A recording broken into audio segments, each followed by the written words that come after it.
Assalamualaikum warahmatullahi wabarakatuh. Bismillahirrahmanirrahim.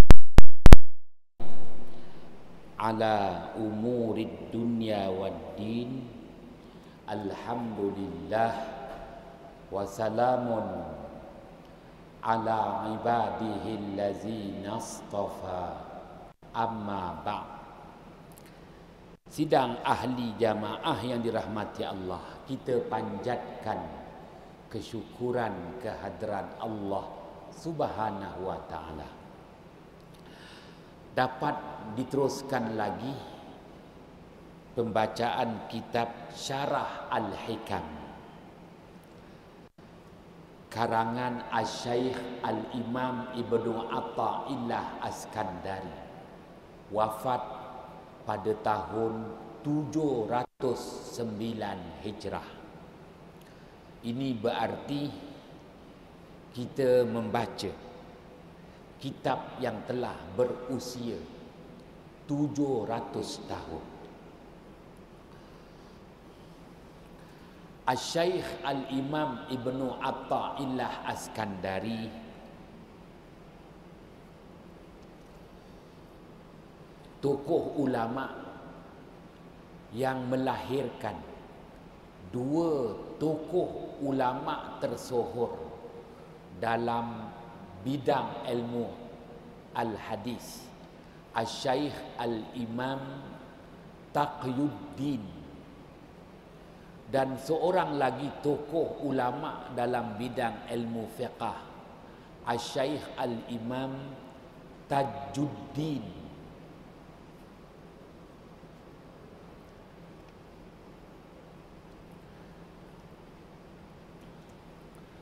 Baiklah, kita lanjutkan perbicaraan kalam hikmah yang ke-53, dan ada juga dalam teks beberapa kitab yang meletakkan kalam hikmah yang ke-54.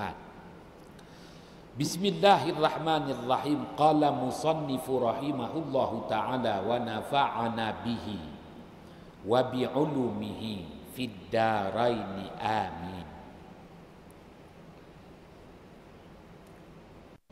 Qala Asy-Syaikh Al-Imam Ibnu Atha'illah Askandari, awrada 'alaikal warida liyukhridaka min sijni wujudika ila fada'i syuhudika. Al-intaha Asy-Syaikh Al-Imam Ibnu Atha'illah Askandari.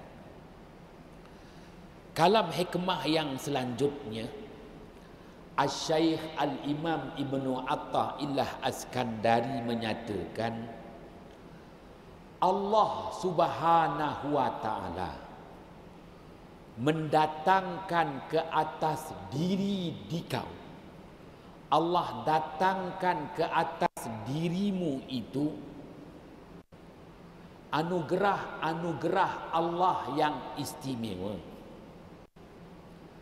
Anugerah-anugerah Allah yang istimewa yang disebut Al-Warid, bertujuan untuk mengeluarkan diri engkau daripada penjara kewujudan dirimu itu, penjara, kurungan, penjara kewujudan dirimu itu kepada yang amat luas,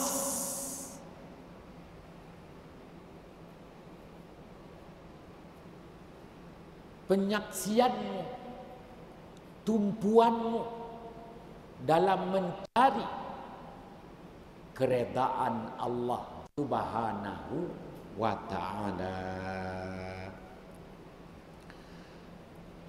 Asy-Syaikh Al-Imam Ibnu Atha'illah Askandari terangkan kepada kita di antara anugerah-anugerah Allah yang istimewa, yang mana anugerah Allah itu bukanlah dalam bentuk maddiyah, bukan dalam bentuk mata benda, harta benda, apa benda, tetapi anugerah Allah itu dalam bentuk hidayah dari Allah, dalam bentuk inayah, yakni kepatuhan, kesetiaan, ketaatan kepada Allah, dan riayah, yakni peliharaan di sisi Allah. Allah berikan kepada kita anugerah-anugerah yang istimewa. Hidayatullah, hidayah, petunjuk dari Allah. Begitu juga inayatullah, ketaatan, kepatuhan, kesetiaan, tunduk seorang hamba kepada Allah. Dan anugerah yang ketiga, riayatullah, penjagaan, pemeliharaan Allah atas diri kita. Allah pelihara kita, Allah jaga kita. Ya Allah, itu anugerah yang istimewa. Maka anugerah-anugerah itu bertujuan untuk mengeluarkan diri kamu daripada penjara kewujudan dirimu.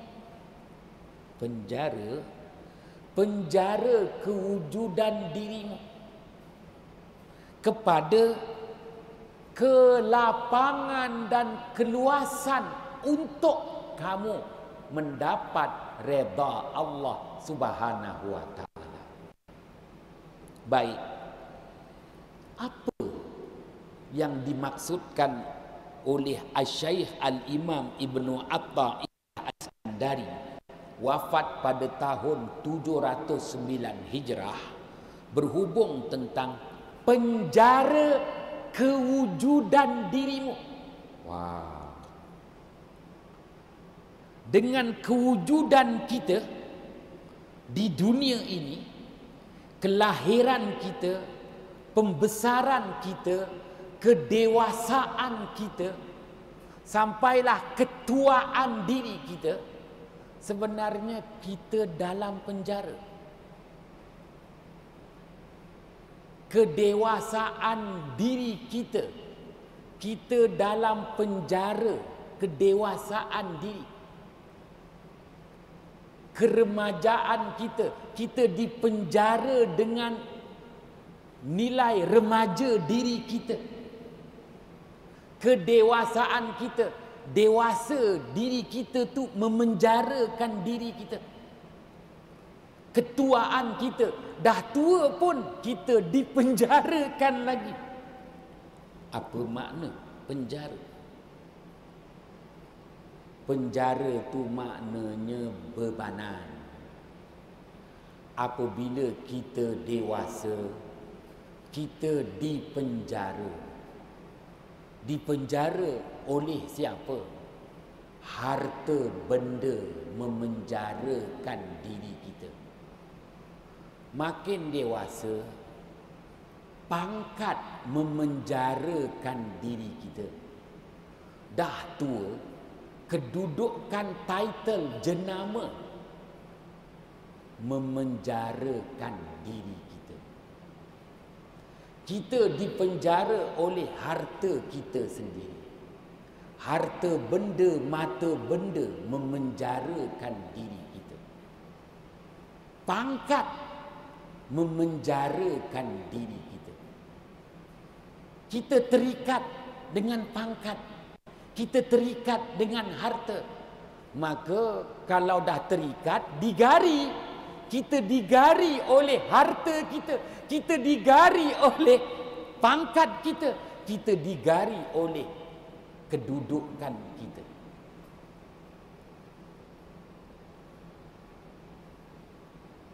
Berat, memang berat. Maka Allah Subhanahu wa taala anugerahkan kepada kita hidayah, petunjuk, supaya kita bebas daripada penjara harta. Selama ni kita dipenjara oleh harta.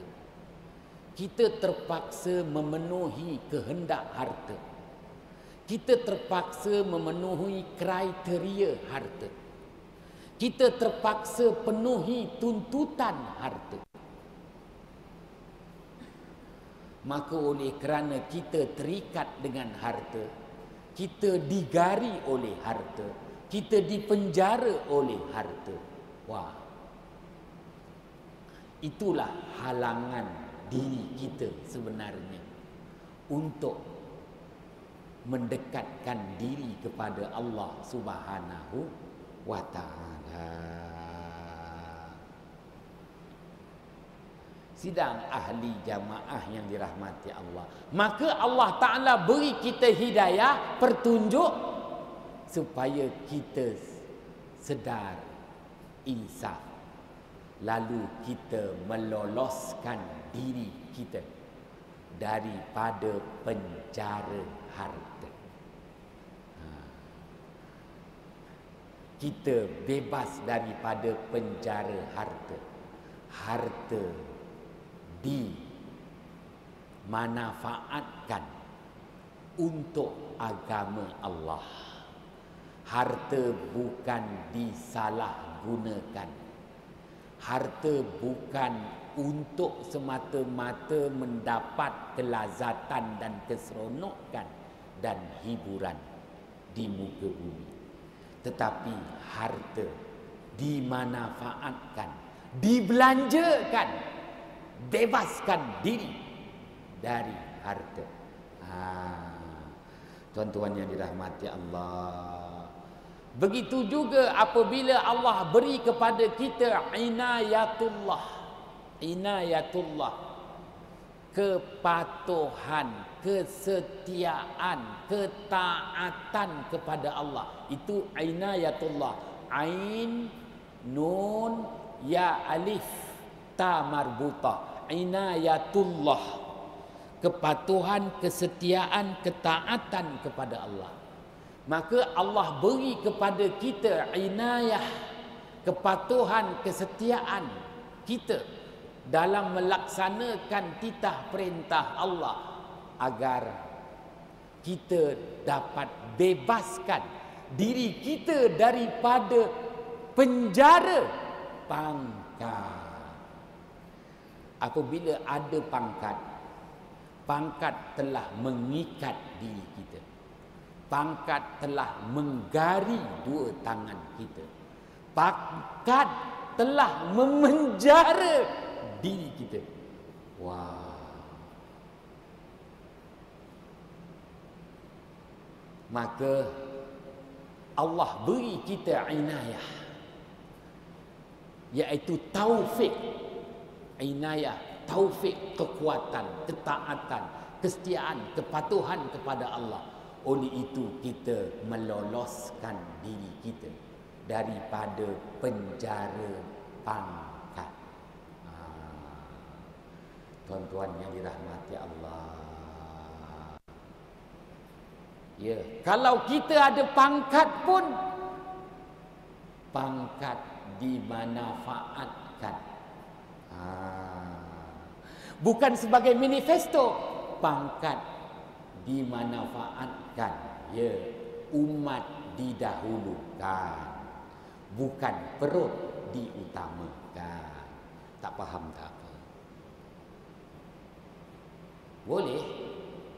Susah, tuan-tuan. Apabila dah ada pangkat, kita nak maintain pangkat kita tu. Kita nak maintain pangkat kita tu, kita terpaksa berlaku zalim, pijak orang, tendang orang, bintis orang. Macam mana? Sidang ahli jamaah yang dirahmati Allah. Maka Allah beri kita taufik. Wabillahi taufik wal hidayah. Allah beri kita taufik, iaitu inayah, Apabila kita dah taat, patuh kepada perintah Allah, memanglah kita akan lepaskan jawatan, kita akan lepaskan pangkat.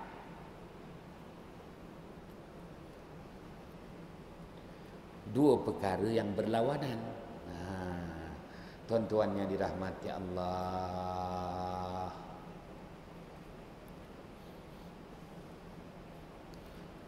Saya ada seorang rakan. Dia dah kaya. Duit dia dah ada 85 juta tersimpan di 10 bank. Tapi dia nak juga pangkat.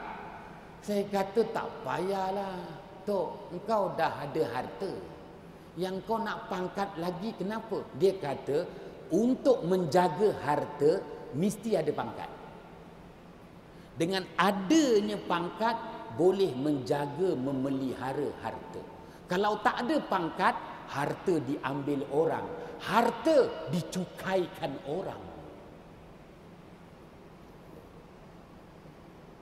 Apabila ada pangkat, harta dikecualikan dari cukai. Contoh, tak faham tak apa.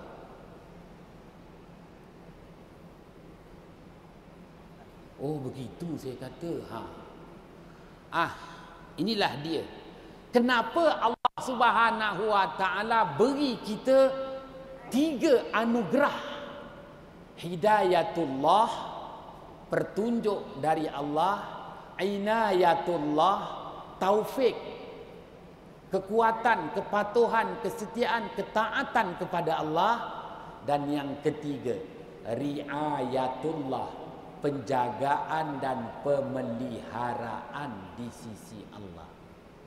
Allah jaga kita.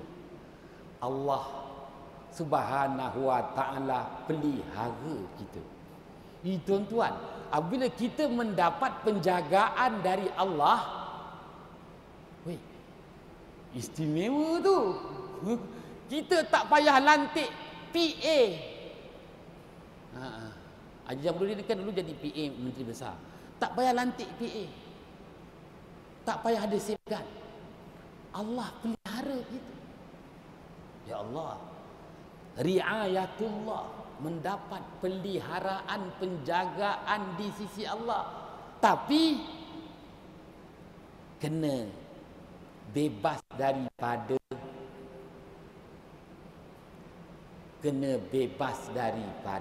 penjara gelaran. Wah. Gelaran ni banyak.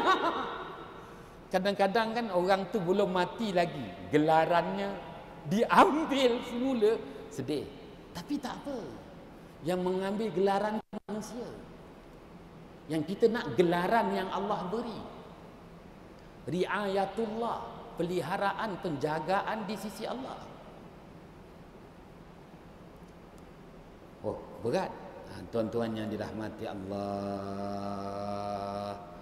Yalah, Allah Subhanahu Wa Taala beri kita hidayah supaya kita bebaskan diri kita daripada penjara harta. Tak salah nak ngumpul harta, silakan. Tapi jangan sampai harta memenjarakan diri kita. Itu saja. Tuan-tuan yang dirahmati Allah.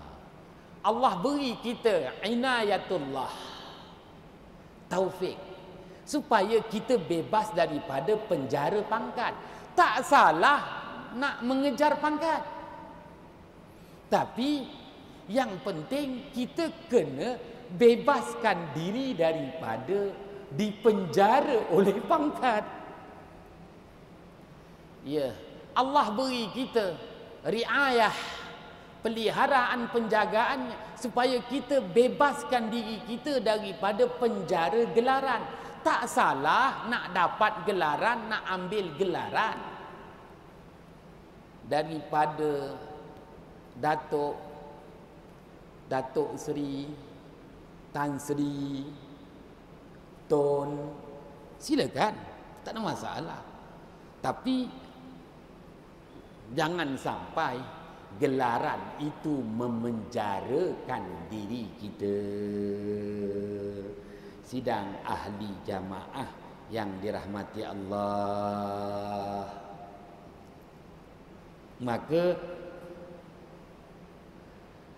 Allah Subhanahu wa taala berfirman dalam surah Toha ayat 111, ba'da a'udzu billahi minasyaitonir rajim, wa anatil wujuhu lil hayyil qayyum,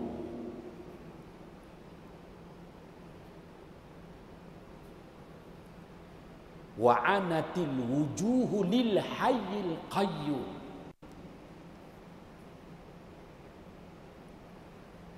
Artinya diri, wajah orang yang sentiasa patuh, setia, taat kepada Allah Subhanahu wa taala yang hidup lagi maha berkuasa atas segala sesuatu. Allah Subhanahu wa taala nyatakan pada ayat 111 surah Toha betapa Allah memuji hamba-hambanya wa anatil wujuh, yang patuh, taat, setia dirinya terhadap Allah Tuhan yang hidup, Allah Tuhan yang berkuasa atas segala-galanya, menunjukkan bahawa Allah Subhanahu wa taala memuji mana-mana hamba-hambanya dari kalangan umat manusia yang senantiasa patuh dan taat setia dalam menjunjung segala titah perintah Allah. Ini berarti ada di kalangan hamba-hamba Allah, umat manusia yang tak mampu bertahan. Ia terpaksa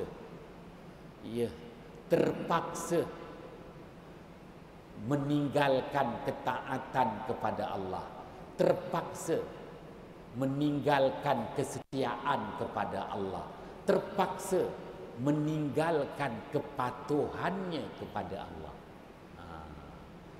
Apabila Allah memuji, ada segelintir daripada kalangan hamba-hambanya yang senantiasa patuh, taat, setia dengan segala titah perintah Allah, maka adalah golongan yang mereka itu asalnya patuh tetapi terpenjara dengan harta benda, terpenjara dengan pangkat, terpenjara dengan gelaran, maka hilanglah kepatuhan, hilanglah kesetiaan, hilanglah ketaatan kepada Allah Subhanahu wa taala. Wa anatil wujuhu lil hayyil qayyum. Ayat yang ke-111 surah Toha. Sidang ahli jamaah yang dirahmati Allah, maka Asy-Syaikh Al-Imam Ibnu Athaillah Askandari bentangkan kepada kita dalam 3 kalam hikmahnya berturut-turut. Kalam hikmah yang ke-52, 53, 54, dan ada dalam teks menulis kalam hikmah 51, 52, 53. Baiklah, tak jadi masalah. 3 kalam hikmah ini membicarakan tentang al-warid, maknanya anugerah yang Allah berikan kepada hamba-hambanya yang menjadi pilihan, khiyarul, Dia bermula dengan khiyarullah, hamba-hamba yang menjadi pilihan Allah. Setelah itu barulah naik kepada darjat Habibullah, kekasih Allah. Barulah nanti kepada darjat apa yang disebut Khalilullah, kesayangan Allah, pilihan Allah, kekasih Allah, kesayangan Allah. Macam mana pun dia kena bermula dengan pilihan Allah. Maka kita nak jadi pilihan masyarakat sebelum pilihan raya. Contoh, nak jadi pilihan masyarakat sebelum pilihan raya. Bukan itu. Nak jadi pilihan Allah. Wa Umar pun berapa hari lagi. Ni COVID ni Pak Umar, jaga-jagalah. Takut-takut positif meninggal dunia nanti. Tuan-tuan yang dirahmati Allah, baik, pilihan Allah.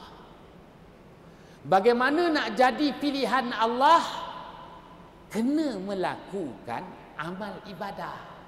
Apabila kita melakukan amal ibadah, tak kiralah ikhlas ke tak ikhlas, terpaksa ke, kita rasa terpaksa ke, tetapi sempurna ke tak sempurna ke, yang penting kena melakukan amal ibadah.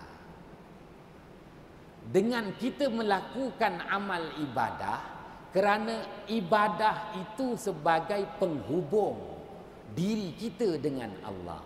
Dengan melakukan amal ibadah, ibadah fardu, begitu juga ibadah sunat, maka kita akan menjadi pilihan Allah. Apabila kita menjadi pilihan Allah, Allah beri, itu namanya warid. Setelah kita berwirid, amal itu dijadikan wirid, amalan yang berterusan. Dengan melakukan amal ibadah, namanya wirid, maka kita menjadi pilihan Allah. Oleh itu Allah beri kepada kita al-warid.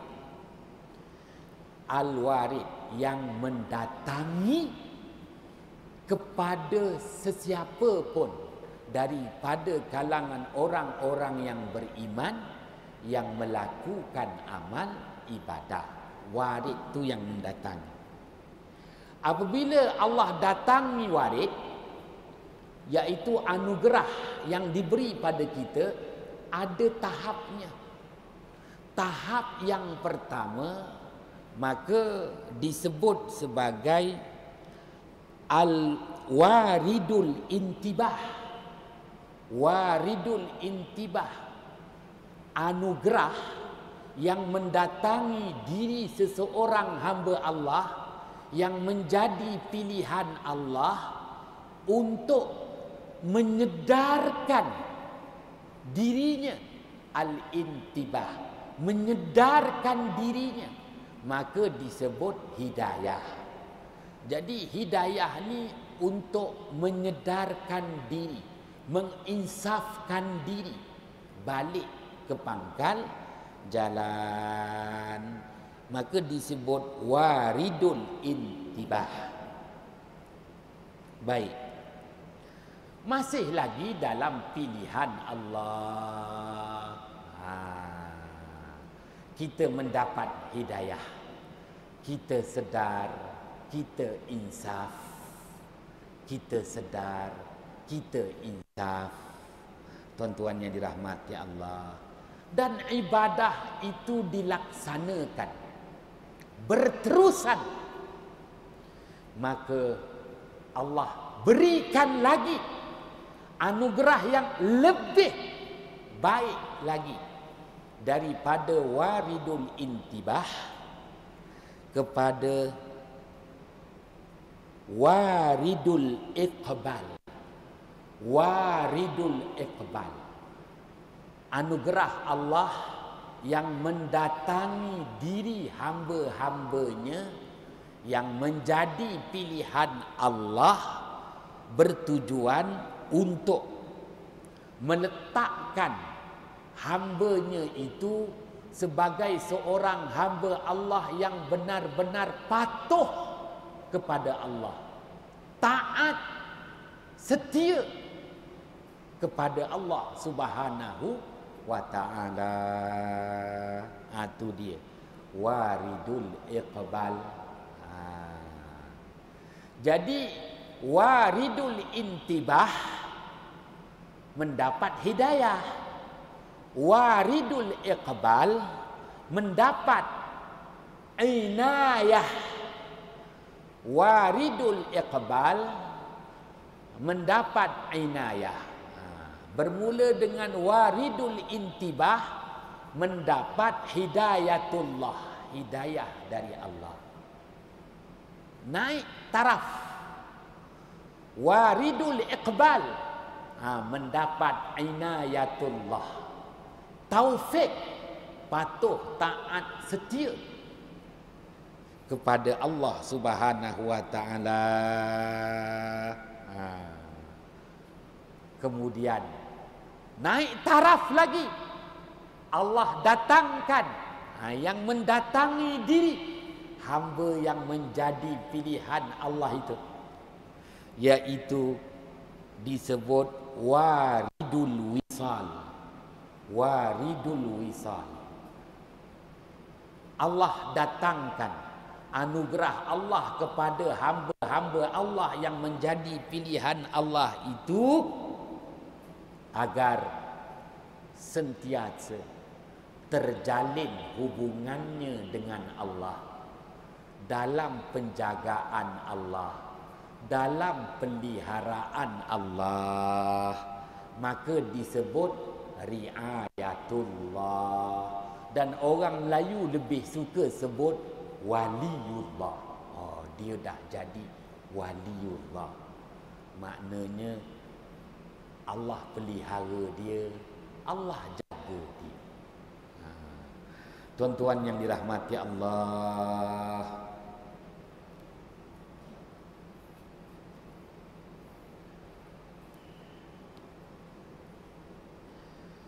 maka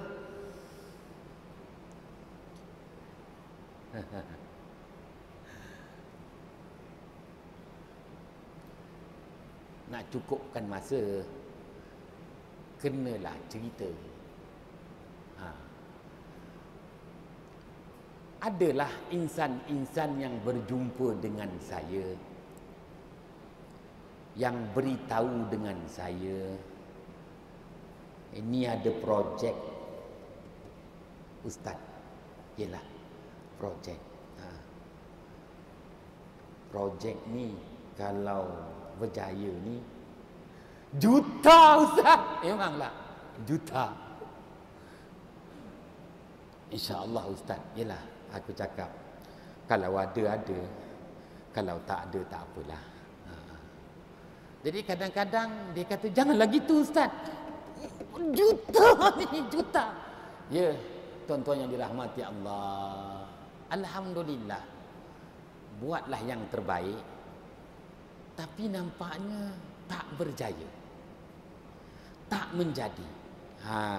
Apabila tak berjaya, tak menjadi, janganlah kita bersangka buruk dengan Allah. Sebenarnya Allah naikkan darjat kita. Itu Allah naikkan darjat kita. Ya, jadi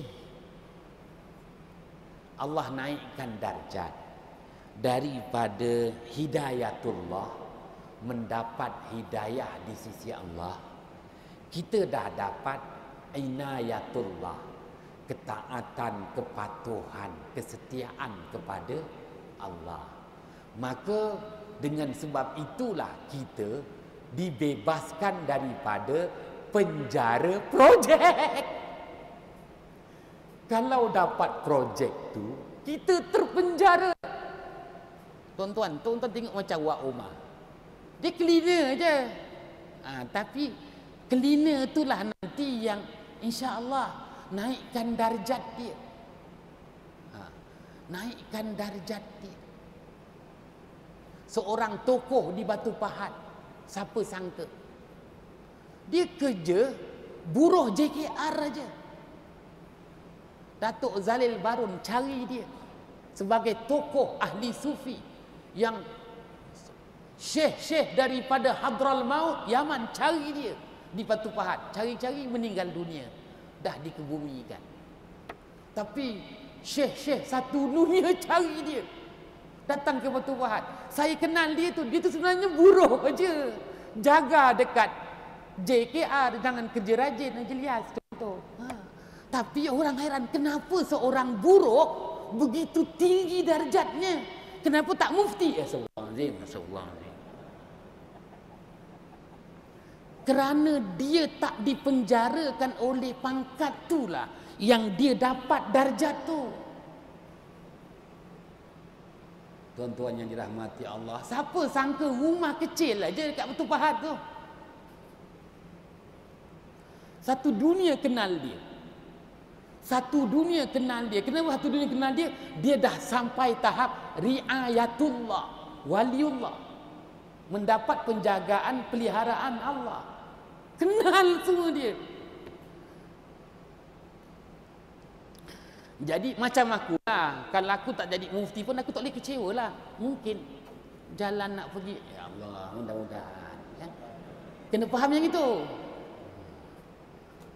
Kalau tak engkau asyik bersihir aja sama engkau, nak kejual pangkat. Salah silap, mohon jutaan pemaafan. Bismillahirrahmanirrahim. Fafahamnaha Sulaimana wa kullan ataina hukman wa ilma wa sakharna ma'a Daudal jibala yusabbihna wa tayra wa kunna fa'ilin. Ya Hayyu Ya Qayyum, Ya Rabba Musa wa Harun, wa Ya Rabba Muhammadin sallallahu alaihi wasallam alaihim ajma'in. Assalamualaikum warahmatullahi wabarakatuh.